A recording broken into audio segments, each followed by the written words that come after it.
2-3 நாளைக்கு அப்புறம் இன்றைக்கி தான் வெயில் அடிக்குது. வாங்க நம்ம மாதுளம்பழ செடி எப்படி இருக்குன்னு பார்க்கலாம். கிளியாக கொத்திட்டு இருந்தது, ஒரு பழம் கூட மீதி இருக்காது, எல்லாம் கிளியே சாப்பிட்றோம். இப்போ எந்த அளவுக்கு இருக்குது அப்படின்னு பார்க்கலாம். பாருங்கள், இந்த தடவை வந்து நிறைய காய் வச்சுருக்கு. மாதுளம்பழமே நாங்கள் சாப்பிட்டதில்ல, ஆனால் பெரிய மரம் வச்சுருக்கோன்னு தான் பேர். பாருங்க, இந்த பிஞ்சை கூட விடாதுங்க கிளி. இப்படி தான் இருக்கும் எப்போவுமே, எங்கள் மாதுளம்பழம் இப்படி தான் இருக்கும். பாருங்க, ஒன்றும் இல்லை, இதான் எங்கள் மாதுளை மரம்.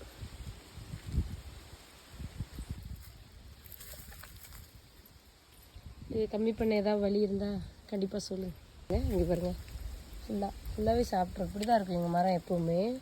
இந்த தடவை 2-3 காய் பார்க்கலாம் மாட்டுக்கு. பாருங்கள், இப்படி தான் இருக்கும் மாதுளை மரம் செடி, இப்படி தான் இருக்கும். ஆனால் அதிசயமாக இருக்குது.